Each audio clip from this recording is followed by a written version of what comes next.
the dreams started coming backward. First, she saw the future, 500 years from now, then 1,000, then 3,000.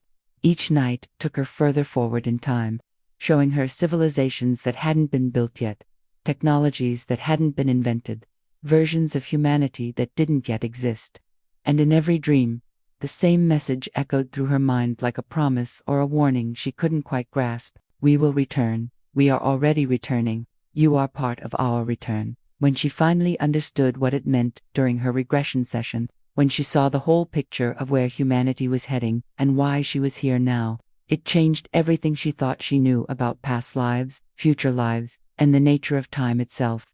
Her name was Sophia, and she had always been a lucid dreamer. From childhood, she could control her dreams, fly through imaginary landscapes, reshape reality with a thought.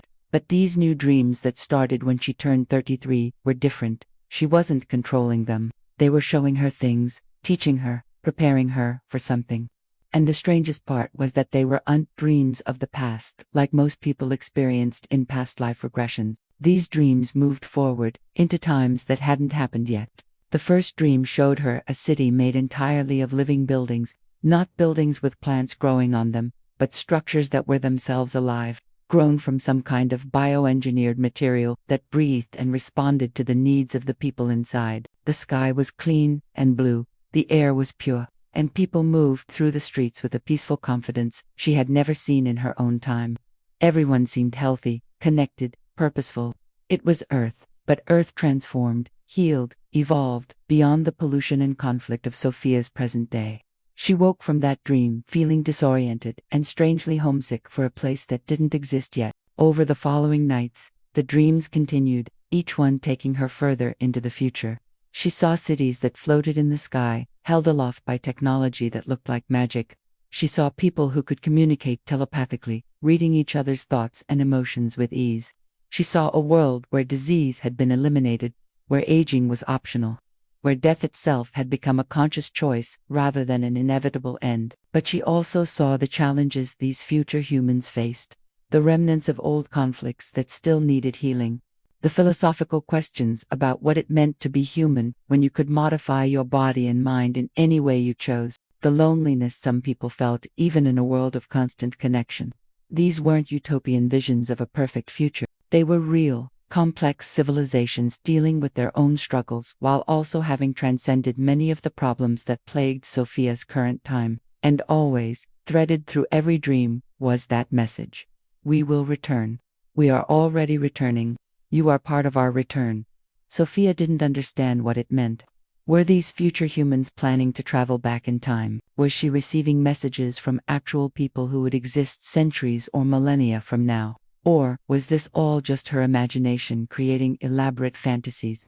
The dreams became so vivid and consistent that Sophia started keeping detailed journals, sketching the buildings and technologies she saw, recording the conversations she overheard, documenting everything she could remember upon waking. She filled notebook after notebook with descriptions of future societies, their values and challenges, their ways of organizing themselves, their relationship with technology and nature and each other. And the more she wrote, the more she became convinced that this wasn't just her imagination.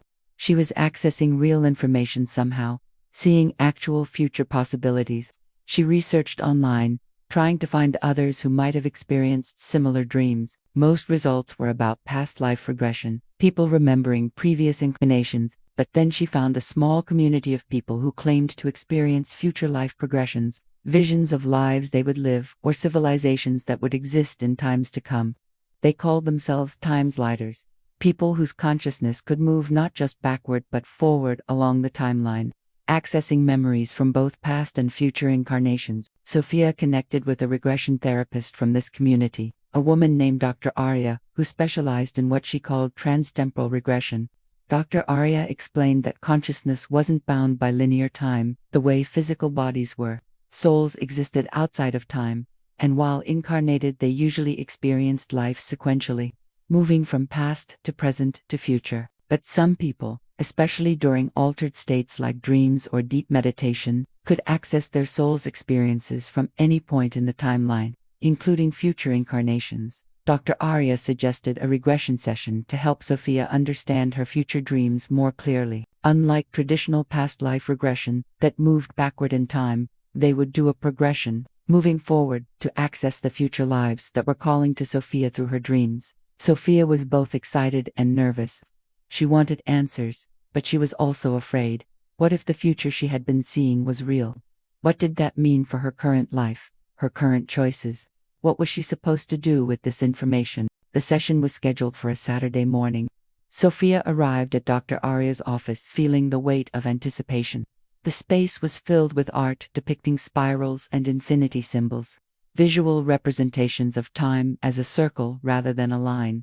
Dr. Arya explained that they would guide Sophia's consciousness forward, asking her higher self to show her the future lives most relevant to understanding her current incarnation and mission. They began with breathwork, using specific patterns to alter Sophia's consciousness and open her awareness beyond normal time perception.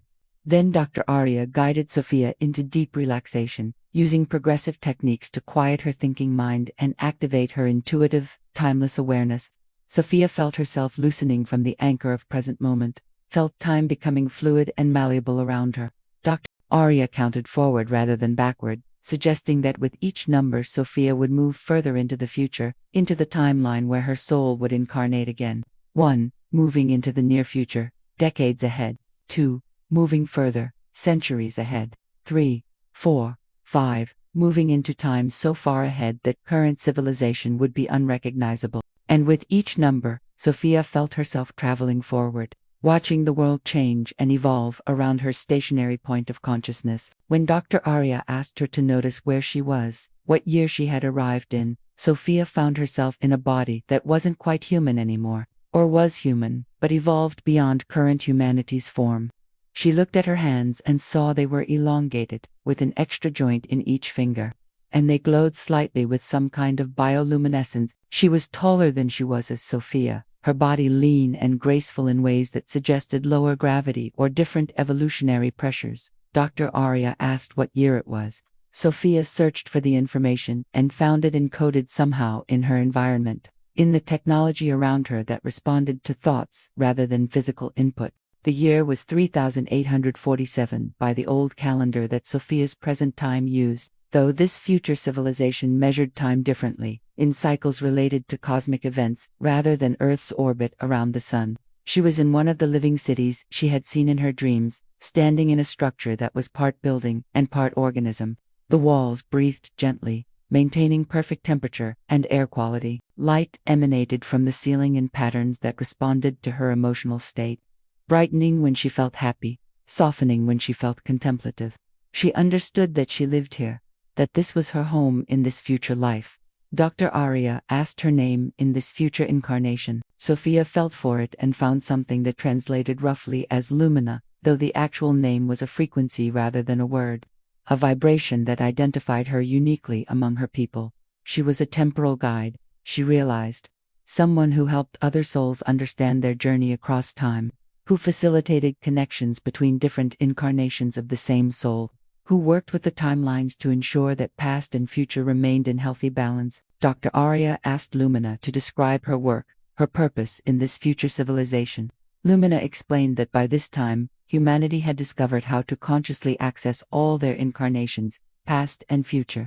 They understood that each soul lived many lives across a vast span of time, and that these lives were all connected, all influencing each other in subtle ways. Lumina's role was to help people navigate these connections, to heal traumas from past lives, to receive guidance from future selves, to understand their soul's larger journey and purpose. But there was something else, something more significant that Lumina was working on. She was part of a project, a massive undertaking that involved thousands of future humans across multiple time periods. They were sending messages back through time, trying to reach their ancestors in the early 21st century, in Sophia's time. The reason was urgent. Sophia's era was a critical juncture in human history, a time when humanity could either destroy itself through environmental collapse and war, or could make the choices that would lead to the healing and evolution that eventually created Lumina's peaceful advanced civilization. Dr. Arya asked why Lumina's civilization was reaching back through time. Lumina explained that they existed because of choices made by humans in Sophia's era. Difficult choices, brave choices, choices that were uneasy but that set humanity on a path towards survival and transcendence, rather than extinction. But those choices hadn't been made yet from Sophia's perspective, and the timeline was fragile. There were possible futures where humans made different choices, where they gave in to fear and division, where they destroyed themselves before ever reaching the potential that Lumina's civilization represented. So Lumina, and others like her, were doing something extraordinary. They were incarnating backward, choosing to be born in earlier time periods, carrying within their souls the memories and wisdom of the future civilizations they came from. They were incarnating in Sophia's time, in the early 21st century, bringing with them an unconscious knowing of where humanity was headed if they made the right choices. They were beacons of hope, carriers of future consciousness, living proof that humanity could survive and thrive if they just held on through the difficult transition. And then Lumina showed Sophia something that made her gasp. She showed her the connection between Lumina's consciousness and Sophia's. They weren't separate souls. They were the same soul at different points in the timeline. Sophia was Lumina's past incarnation, and Lumina was Sophia's future incarnation. The dreams Sophia had been having weren't receiving messages from the future. They were memories of a future life she would eventually live, bleeding backward through time because that future self was intentionally trying to communicate with her current self. Dr. Arya asked Lumina why she needed to communicate with Sophia. Lumina explained that the message we will return had a specific meaning. The future humans weren't just sending abstract messages of hope. They were actually incarnating in the present time, being born as babies who would grow up in the 21st century but who carried within them the consciousness and knowing of advanced future civilizations. Sophia was one of these returned souls. She had lived in the future, had been Lumina, and had chosen to incarnate backward in time to help humanity navigate the critical transition they were facing. But there was more. Lumina showed Sophia that this wasn't her only future incarnation. She showed her other lives even further ahead, in year 7,000, in year 12,000. Each one more evolved, more expanded in consciousness, more integrated with cosmic awareness. And all of these future selves had agreed to support Sophia's current mission, sending their energy and wisdom backward through time to help her fulfill her purpose in the challenging era she had incarnated into. Sophia asked Lumina what her specific purpose was in her current life. Why had she chosen to incarnate in the 21st century specifically? Lumina explained that Sophia's role was to help people expand their sense of time, to help them understand that they were just living one life in one brief moment, but were eternal beings experiencing existence across vast stretches of time. By sharing her visions of the future, by helping people see where humanity could go if they made conscious choices now, Sophia would inspire hope and courage during a time when both were desperately needed. Lumina also showed Sophia other returned souls who were incarnating in her time period. There were thousands of them, scattered across the planet, most not consciously aware of where they came from, but all carrying within them an optimism about humanity's future that didn't make logical sense given current world conditions. They were the ones who believed change was possible, who worked for environmental healing and social justice despite overwhelming odds, who held on to hope when everyone around them despaired. They were future humans who had come back to ensure the future they came from would actually come into existence. Dr. Arya asked Lumina if there was a specific message she wanted Sophia to carry back to her current time. Lumina placed her elongated, glowing hands on Sophia's shoulders, and energy flowed between them, information downloading from future self to past self. The message was multi-layered but could be summarized simply: the future is not fixed. Every choice matters. The beautiful, peaceful, evolved civilization that Lumina lived in was a possibility, but it wasn't guaranteed. It would only come into existence if enough humans in Sophia's time made choices aligned with love, connection, sustainability, and conscious evolution. Lumina showed Sophia key decision points coming up in the next few decades. Moments when humanity would collectively choose either to continue down the path of destruction or to pivot toward healing and transcendence.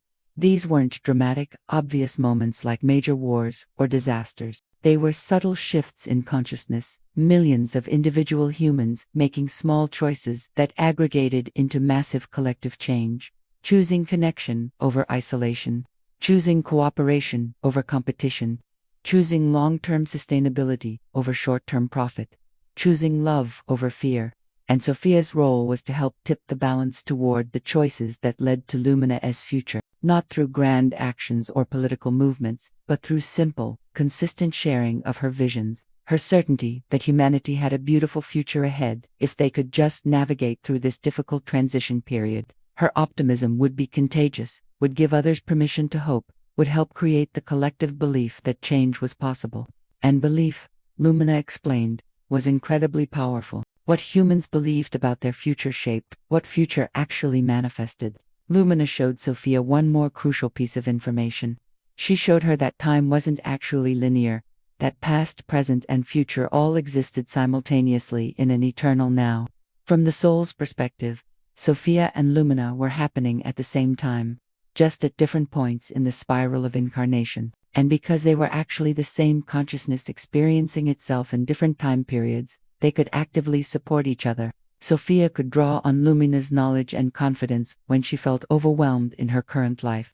And Lumina could learn from Sophia's experience of living through this critical transition period, using that knowledge to help others in the future who were studying this era of human history. Dr. Arya began to bring Sophia back to present consciousness, but first she asked Lumina if there was anything else Sophia needed to know.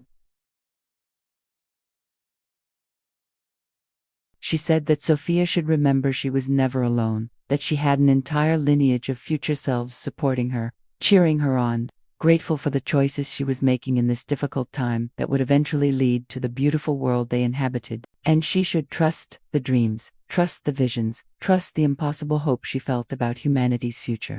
That hope wasn't naive, it was memory of a future she would live, leaking backward through time to guide her present self. Dr. Arya counted Sophia back to present awareness, grounding her in her current body, current time, current life. When Sophia opened her eyes, she was crying but also laughing, overwhelmed by the magnitude of what she had learned. She wasn't just some random person having weird dreams.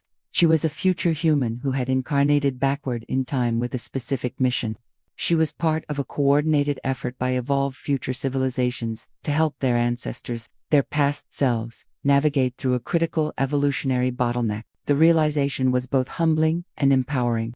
Humbling because the responsibility felt enormous, because she was part of something so much bigger than her individual life. But empowering because she finally understood why she had always felt different, why she had always been oddly optimistic about humanity's future, despite all evidence to the contrary, why she had been receiving these visions and dreams. It was all real. She was a returned soul, a messenger from the future, a bridge between the struggling present and the beautiful possible future that was calling humanity forward. In the weeks and months after the regression, Sophia's life took on new purpose and direction. She started sharing her future visions publicly, writing about the civilizations she had seen, the technologies they had developed, the ways they had solved problems that seemed insurmountable in her current time.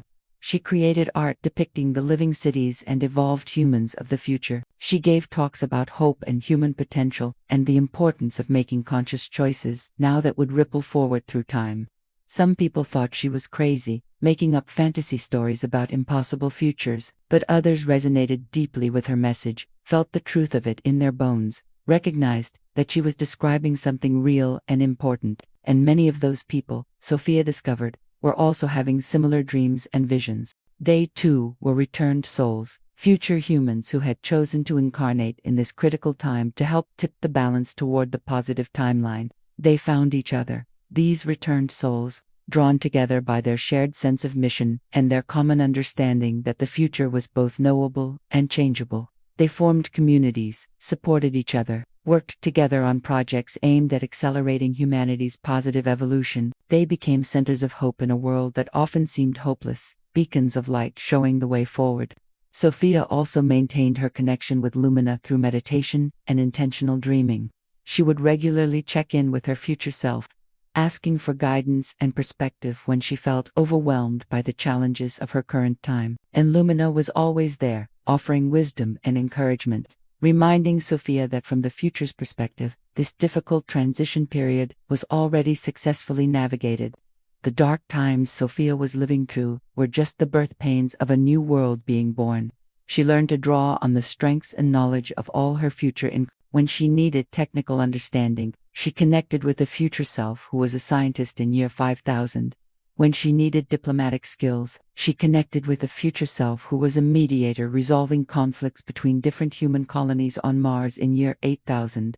When she needed spiritual grounding, she connected with a future self who was essentially pure consciousness, having evolved beyond physical form entirely in year 15,000. These weren't fantasies or imaginings, they were actual connections with actual future aspects of her own soul, and they gave her access to knowledge, skills, and perspectives that she couldn't possibly have developed in her current brief lifetime.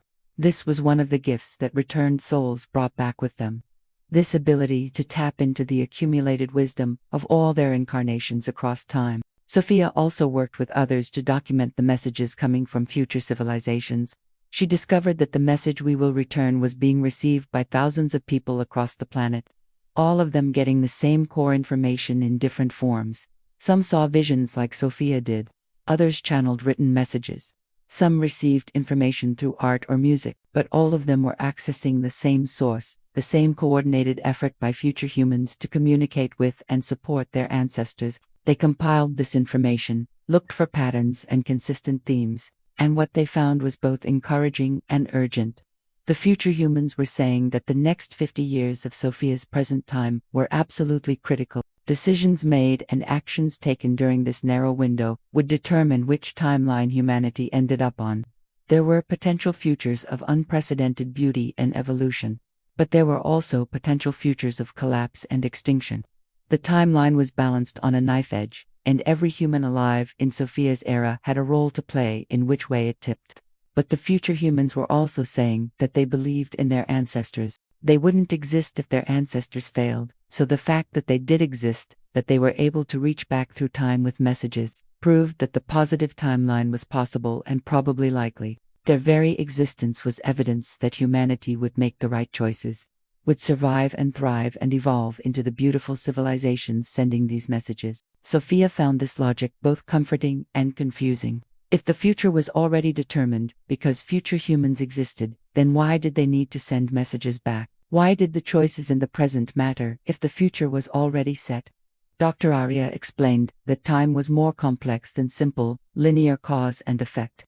Multiple timelines existed simultaneously, and consciousness could navigate between them. The future humans reaching back were from one particular positive timeline. But there were other timeline branches where humanity made different choices and ended up in very different futures. By sending messages and support to their ancestors, the future humans were strengthening the timeline they existed in, making it more likely that consciousness would flow into that particular branch of possibility, rather than the darker alternatives. This meant that Sophia's work, and the work of all the returned souls, really did matter. They weren't just passive observers watching a predetermined future unfold. They were active participants in choosing which future would manifest, using their knowledge of where humanity could go to inspire present humanity to make choices aligned with that beautiful potential. Years passed. Sophia watched as more and more people awakened to the reality of multiple timelines and the importance of conscious choice in determining which future would manifest. She saw communities forming around positive visions of the future, people coming together to build the world they wanted to live in rather than waiting for someone else to do it. She saw young people especially resonating with the message that the future wasn't fixed, that they had the power to create the world they would inherit. She also saw the challenges, the resistance from those invested in the old ways, the backlash against change, the fear and division that arose when established systems began to crumble. It wasn't easy. This transition humanity was going through. There were setbacks and dark moments when it seemed like the negative timelines might win, but Sophia held on to her connection with Lumina, with her future self who assured her that they made it through, that the beautiful world she had seen in her visions was real and reachable, and she continued to receive dreams, but now they were different. Instead of just showing her future civilizations, they were showing her the path from present to future, the specific steps and choices and movements that would build the bridge from where humanity was to where Lumina lived. She saw the innovations that would come, the social movements that would gain momentum, the consciousness shifts that would ripple through the collective. She saw the exact ways that present humans were already building future Earth, even if they didn't realize it yet. Sophia became a translator of sorts, interpreting these visions for others, helping people see their role in creating the positive timeline. She helped them understand that every choice mattered, that even small actions of kindness and consciousness added up to massive collective change over time. She helped them see themselves as future humans, looking back with gratitude at the ancestors who made the right choices when it mattered most. Looking back on her life, Sophia could see how everything had led to this understanding, the lucid dreams that had prepared her consciousness to receive information across time, the timing of the visions starting when she turned 33, which was apparently when many returned souls began consciously remembering their missions, the connection with Dr. Arya, who could facilitate the progression that revealed the full truth. All of it had been orchestrated by her future self, by Lumina, ensuring that the message could be received and delivered in the time and manner that would be most effective. And Sophia understood that she would eventually become Lumina, would live that future life in year 3847, would work as a temporal guide helping others understand their journey across incarnations, and when that time came, she too would participate in reaching back through time to support her past self, creating a loop of support and wisdom that flowed both forward and backward through time simultaneously. This was what returned souls did. They created bridges across time, ensuring that the knowledge and love and hope moved in both directions, past supporting future and future supporting past in an eternal dance of consciousness, helping itself evolve. The message "we will return" had finally made complete sense. The future humans weren't planning to return someday. They were already returning, had always been returning, were constantly incarnating in all time periods to support humanity's evolution. And the return was happening right now, in every baby born carrying the consciousness of future civilization, in every person awakening to their mission as a bridge between times, in every choice aligned with the positive timeline that Lumina and countless others were reaching back to protect and strengthen. Subscribe to explore more connections between your past lives, current mission, and the future calling you forward.